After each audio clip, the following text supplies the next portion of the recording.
నమస్తే welcome to tea news ని Kumar Damera Jubilee hills assembly నియోజకవర్గ విస్తృత స్థాయి సమావేశంలో కేటీఆర్ మాట్లాడుతున్నారు రైతు భరోసా క్లీన్ స్వీప్ మొత్తం ఒక్క సీట్ కూడా వేరే వాళ్ళకి పోకుండా క్లీన్ స్వీప్ చేసి కాంగ్రెస్ ను బీజేపీని అడ్రస్ లేకుండా గ్రేటర్ హైదరాబాద్ కాడికి చేయగలిగినాం కానీ దురదృష్టం బయట గ్రేటర్ హైదరాబాద్ బయట కొన్ని జిల్లాలలో మనం అనుకున్న ఫలితాలు రాలేదు అందుకే మనకు 37% ఓటు వచ్చినప్పటికీ కాంగ్రెస్ పార్టీకి మనకంటే 1.85% అంటే చాలా స్వల్ప తేడా దాంతో వాళ్లకు కొన్ని సీట్లు జిల్లాలలో ఎక్కువ వచ్చినాయి మనకు 39 వచ్చినాయి వాళ్లకు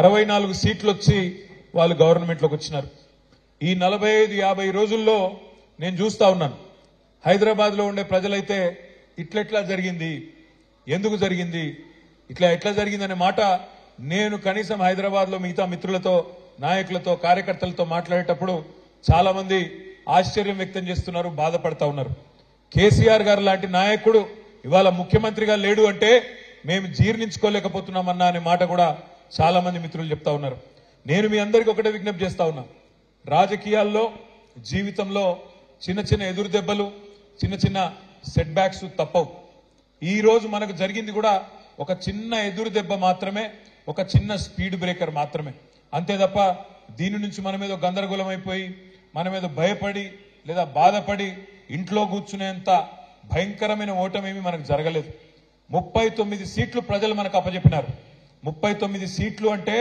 119లో సరిగ్గా మూడో వంతు 1/3 సీట్లు మనకు అప్పచెప్పినారు 14 సీట్లు మనం స్వల్ప తేడాతో ఓడిపోయినాం జుక్కలనే ఒక నియోజకవర్గంలో 1100 ఓట్లతో ఓడిపోయినాం దేవరకద్ర అనే మరొక నియోజకవర్గంలో 1300 ఓట్లతో ఓడిపోయినాం మన కాగజ్ నగర్ లో 3000 ఓట్లు బోధన్లో 3000 ఓట్లు ఖానాపూర్లో 4200 అట్లా చెప్పుకుంటూ పోతే ఒక 14 సీట్లలో కేవలం 4-5 వేల ఓట్ల తేడాతోనే ఓడిపోవడం జరిగింది రాష్ట్ర వ్యాప్తంగా మీరు చూసినట్టయితే కూడా స్వల్ప తేడా రకరకాల కారణాలైనప్పటికీ చాలా స్వల్ప తేడాతోనే మనం ఓడిపోయినాం అదే హైదరాబాద్ కాడికి వస్తే అఖండమైన మెజారిటీలతో గెలిచినాం 85,000 72,000 50,000 40,000 30,000 బ్రహ్మాండమైన మెజారిటీలతో హైదరాబాద్ లో మనం జయకేతనం ఎగరవేసినాం ఇవాళ మనందరం ఆలోచించాల్సింది ఒకటే పెద్దలు చెప్తారు ఎక్కడ కోల్పోయిన దాన్ని అక్కడనే వెతుక్కోవాలంటారు అందుకే నేను అనేది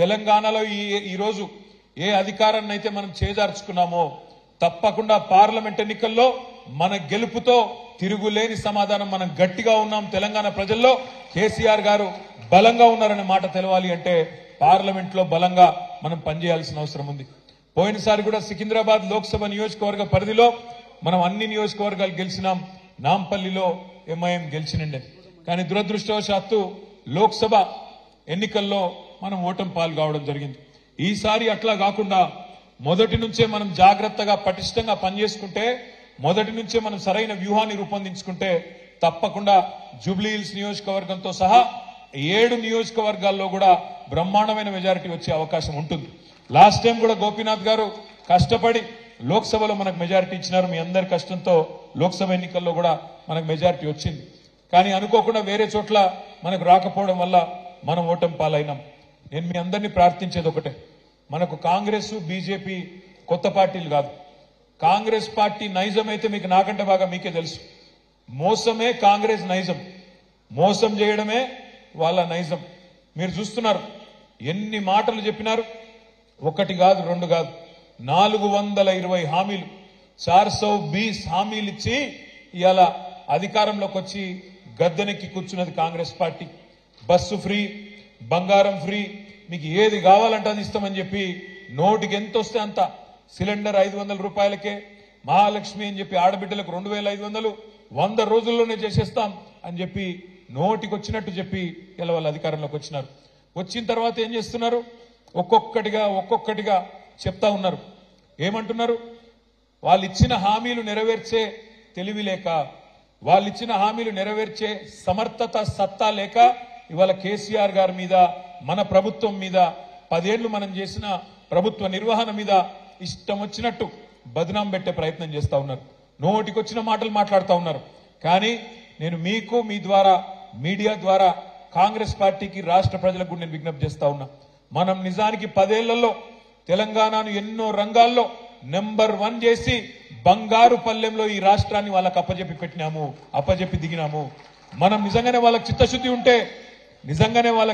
ఉంటే ఇచ్చిన ప్రతి హామీని నెరవేర్చే దిశగా పనిచేయాలి తప్ప రోజు తెల్లారు లేస్తే ఇంకా కేసీఆర్ గారిని తిట్టడం, నీ బొండిగా విసుకుతా అంటాడు కేసీఆర్.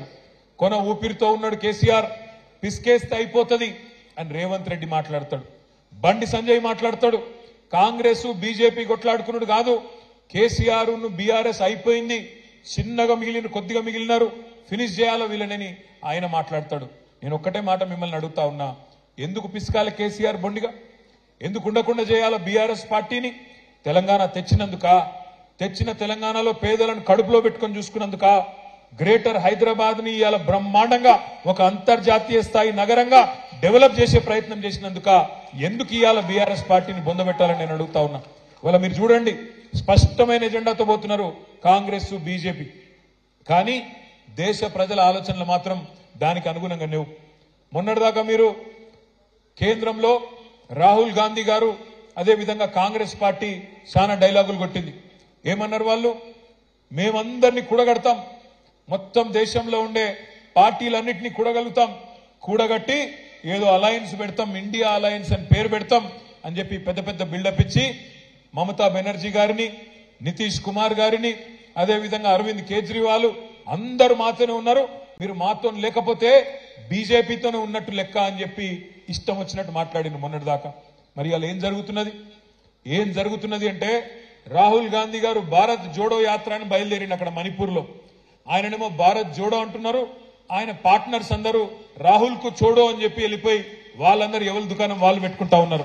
ఎందుకంటే వాళ్ళకి అర్థమైపోయింది, కాంగ్రెస్ పార్టీతోని కాదు, బీజేపీని ఓడగొట్టాలి అంటే కాంగ్రెస్ కు ఆ సత్తా లేదు, కాంగ్రెస్ వల్ల కాదు. అందుకే ఇవాళ ఒక్కొక్కరుగా వెస్ట్ బెంగాల్లో మమతా బెనర్జీ గారు వెళ్ళిపోయినారు, నేను రాహుల్ గాంధీతోని కాంగ్రెస్ పార్టీతోని పని చేయలేను, నా పోటీ నేనే చేసుకుంటా అని మమతా బెనర్జీ గారు వెళ్ళిపోయినారు. అరవింద్ కేజ్రీవాల్ గారు ఢిల్లీలో, పంజాబ్ లో మా వల్ల కాదు ఈ కాంగ్రెస్ పార్టీ యొక్క అహంకారాన్ని భరించడం, మేము కూడా వెళ్ళిపోతున్నామని చెప్పి వాళ్ళు కూడా వెళ్ళిపోయినారు. తర్వాత ఇప్పుడే చూస్తా ఉంటే ఇక్కడికి వచ్చేటప్పుడు బీహార్ లో నితీష్ కుమార్ గారు మా వల్ల కాదు కాంగ్రెస్ పార్టీని భరించడం, నేను కూడా వెళ్ళిపోతున్నా, బీజేపీని కొట్టాలంటే మళ్ళా వీళ్ళతోనైతే కాదు అని చెప్పి ఆయన కూడా వెళ్ళిపోతా ఉన్నాడు. కేరళలో సిపిఎం పార్టీ నిన్న మొన్నటి దాకా వాళ్ళు కూడా మేము కాంగ్రెస్ తో కలిసి పనిచేస్తామన్నారు. వాళ్ళు కూడా ఏమంటున్నారు, ఇప్పుడు రాహుల్ గాంధీతోని కాంగ్రెస్ పార్టీతోని కలిసి పని చేయలేము అని చెప్పి వాళ్ళు కూడా వెళ్ళిపోతా ఉన్నారు. అందుకే ఇవాళ మనం ఈ దేశంలో, ఈ రాష్ట్రంలో ఉండే ప్రజలందరికీ మనం చెప్పాల్సింది ఒకటే, బీజేపీని ఆపాలంటే, మోడీని ఎదుర్కోవాలంటే కాంగ్రెస్ పార్టీతోని, రాహుల్ గాంధీతోని కాదు. ఎవరి వల్ల అవుతుంది అంటే, ప్రాంతీయంగా బలమైన నాయకులుగా ఉన్న ఒక కేసీఆర్ వల్ల, ఒక మమతా బెనర్జీ వల్ల, ఒక అరవింద్ కేజ్రీవాల్ వల్ల, ఒక పినరాయి విజయన్ లాంటి నాయకుడు ఎవరి రాష్ట్రాల్లో వాళ్ళు అక్కడ గెలుచుకోగలిగితే అట్లయితేనే బీజేపీ నిలువరించగలుగుతాం తప్ప, లేకపోతే మాత్రం కాంగ్రెస్ పార్టీని నమ్ముకొని ఇవాళ ఈ దేశంలో రాజకీయం చేయాలని ఎవరన్నా అనుకుంటే కుక్కతోక పట్టుకొని గోదావరి ఇదినట్టే అనే మాట కూడా ఈ సందర్భంగా నేను మీకు విజ్ఞప్తి చేస్తా ఉన్నా. ఎందుకంటే మోసం కాంగ్రెస్ నైజం, మోసం చేయడమే వాళ్ళకి తెలుసు. మా తమ్ముడు విష్ణువర్ధన్ రెడ్డి, ఆయన కుటుంబం మొత్తం జీవితాంతం పనిచేసింది కాంగ్రెస్ పార్టీలో, మీ అందరికీ తెలుసు. కానీ ఆ తమ్ముడు గొంతు కూడా కోసి ఇవాళ ఆయనను కూడా అవమానించి ఇవాళ మనం ఇబ్బందులు పెట్టిన వైనాన్ని కూడా మనం చూస్తా ఉన్నాం. ఈ మాట ఎందుకంటా ఉన్నా అంటే, ఒక్క నాయకులను మాత్రమే కాదు, ప్రజలను కూడా మోసం చేయడమే వాళ్ళకి తెలిసింది. ఇవాళ మీరు గమనిస్తా ఉండండి, 100 రోజుల్లో పూర్తి చేస్తామన్నారు. 100 రోజుల్లో 6 గ్యారంటీలను సంతకాలు పెట్టి మరి గ్యారంటీ కార్డులు ఇంటింటికి ఇచ్చినారు. ఇక్కడ మా ఆడబిడ్డలు చాలా మంది ఉన్నారు కాబట్టి నేను మిమ్మల్ని అడుగుతా ఉన్నా, మహాలక్ష్మి అన్నారు, నెలకు 2500 ఇస్తాం, 500 రూపాయలకే సిలిండర్ ఇస్తాం, ఫ్రీ బస్సు అన్నారు. ఫ్రీ బస్సు అని పెట్టినరు, ఆ బస్సులలో ఎట్లా కొట్లాడుకుంటున్నారో మా ఆడబిడ్డలు నాకంటే బాగా మీరే చూస్తా ఉన్నారు. జుట్లు పట్టుకొని కొట్లాడుకుంటున్నారు, యుద్ధాలు చేస్తున్నారు. అందులోకెళ్ళి ఆ బస్సు ఎక్కనికే, బస్సు లోపలికి ఎక్కనికే ఆ బస్సు డ్రైవర్ సీట్లకి వెళ్ళిపోతున్నారు, కిటికీలకి వెళ్ళిపోతున్నారు. ఒకలతో ఒకరు ఇవాళ చెప్పులు తీసుకొని కొట్టుకునే పరిస్థితి, జుట్లు పట్టుకుని కొట్టుకునే పరిస్థితి ఇవాళ దిక్కుమాలిన ఫ్రీ బస్సు అని పెట్టి దానివల్ల తీసుకొచ్చినారు. ఫ్రీ బస్సు మంచిదే, నేను కాదంటలేను, కానీ బస్సుల సంఖ్య పెంచండి. పెంచి అందరికి సీట్లు వచ్చేటట్టు చేయండి. ఇటు మగవాళ్ళేమో పాపం మేము పైసలు పెట్టుకుంటున్నాం టికెట్లు, మాకు సీట్లు లేవని మగవాళ్ళు బాధపడుతున్నారు. ఆడబిడ్డలేమో బస్సులు తక్కువైనాయి, మాకేం మా పరిస్థితి ఏంది, మేము కొట్టుకునే పరిస్థితి వచ్చిందని ఆడబిడ్డలు బాధపడుతున్నారు. ఆటో డ్రైవర్లేమో మా పొట్ట మీద కొట్టింది ప్రభుత్వం అని చెప్పి 6.5 లక్షల మంది ఆటో డ్రైవర్లు వాళ్ళు బాధపడతా ఉన్నారు. నేను ఎందుకంటున్నా ఇదంతా అంటే, ఒక పథకం పెడితే ఆలోచించి ముందు వెనుక చూసుకొని సరిగ్గా ఉందా లేదా వ్యవస్థ చూసుకొని సక్రమంగా పెట్టాలి తప్ప ఏదో చేసినామంటే చేసినామనే దానికి ఆగమాగం పెట్టినామంటే పెట్టినాం వెంటనే బిల్డప్ కోసం పెడితే దానివల్ల వచ్చే దుష్పరిణామాలు ఇట్లా ఉంటాయి. అందుకే నేను మిమ్మల్ని అనేది, ఏదో ఫ్రీ బస్ అని ఒకటి పెట్టినారు, కానీ ఇవాళ మీరు ఆలోచించండి. ఈ రాష్ట్రంలో ఓటర్లు తీసుకుంటే 18 ఏళ్లు పైబడ్డ ఓటర్లు తీసుకుంటే 3,18 లక్షల మంది ఓటర్లు ఉన్నారు. అందులో సగం మంది మహిళలు, 51% పైగా మహిళలు ఉన్నారు. అంటే 1,57 లక్షల మంది మహిళలు ఉన్నారు. మరి 1,57 లక్షల మంది మహిళా సోదరిమణులు 18 ఏళ్లు పైబడ్డ వాళ్ళు ఎవరైతే ఉన్నారో వాళ్ళందరికీ మహాలక్ష్మి ఇస్తానని చెప్పినారు. మీకు పార్లమెంట్ ఎన్నికల లోపలనే మార్చి 17 లోపలనే ఇస్తాము, 100 రోజుల్లోనే ఇస్తామని చెప్పినారు.